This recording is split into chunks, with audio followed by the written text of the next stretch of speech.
The Galactic Council chamber erupted in chittering laughter as Ambassador Zektar of the Vorthan Empire delivered his closing remarks. His serpentine form coiled with amusement as he gestured toward the human delegation with one of his forearms.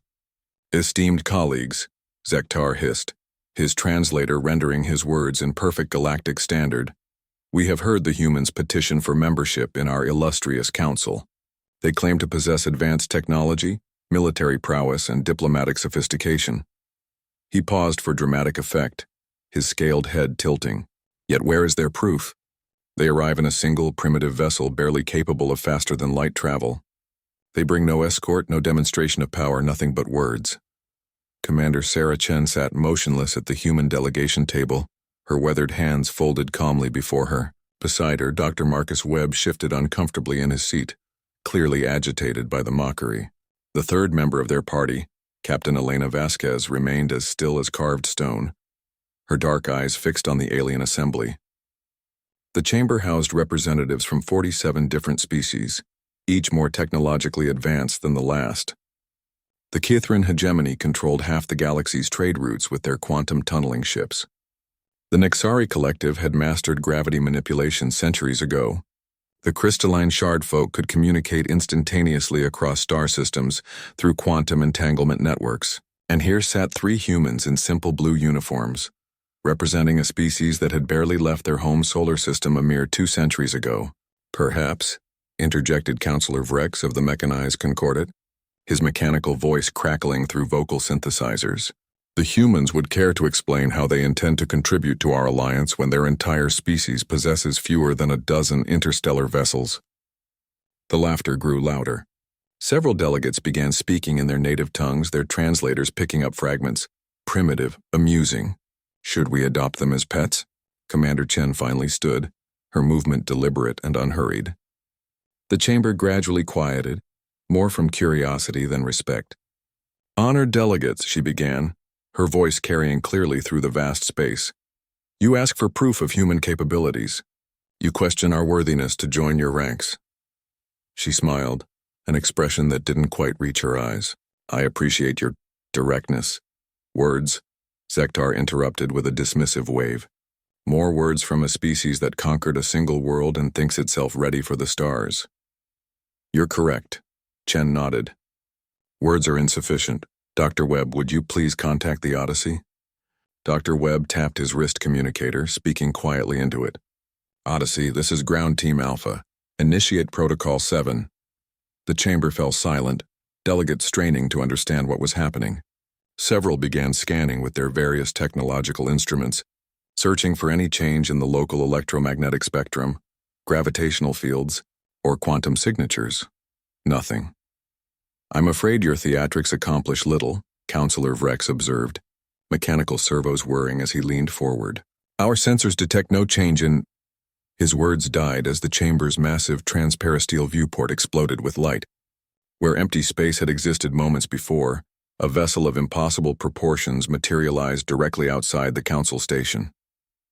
The ship stretched nearly 5 kilometers from bow to stern, its angular hull absorbing light rather than reflecting it. Weapon ports lined its flanks like the scales of some primordial beast, and its very presence seemed to bend space around it. The chamber erupted in chaos. Delegates shouted in dozens of languages, their instruments screaming warnings about massive energy signatures, gravitational anomalies, and sensor ghosts that had been present but undetected for hours. "Impossible," Zektar breathed, his forearms trembling. "No stealth technology in the galaxy can hide a vessel of that magnitude. Our combined sensor networks monitor every cubic meter of space within your territory." Captain Vasquez spoke for the first time, rising from her seat with predatory grace. "That ship has been sitting outside this station for the past 6 hours.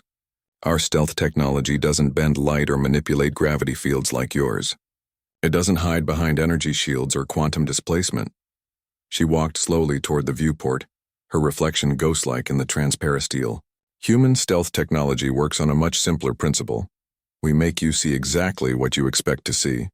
Your sensors detected empty space because your minds couldn't conceive of anything else being there." Dr. Webb activated his tablet, displaying holographic readouts that made several delegates stumble backward. The Odyssey uses what we call perceptual stealth. It broadcasts false sensor data directly into your detection grids while simultaneously analyzing your cognitive patterns to determine what your species would consider normal for any given area of space. Your ship's AI, Chen continued, isn't just hiding from your instruments. It's been studying your psychology, your technological expectations, your very thought processes. It became invisible by becoming exactly what you expected to find. Nothing. The Shard Folk delegate, Resonance of Truth, chimed in crystalline tones. This is beyond our understanding. How can mere matter influence quantum consciousness itself? Commander Chen's smile finally reached her eyes.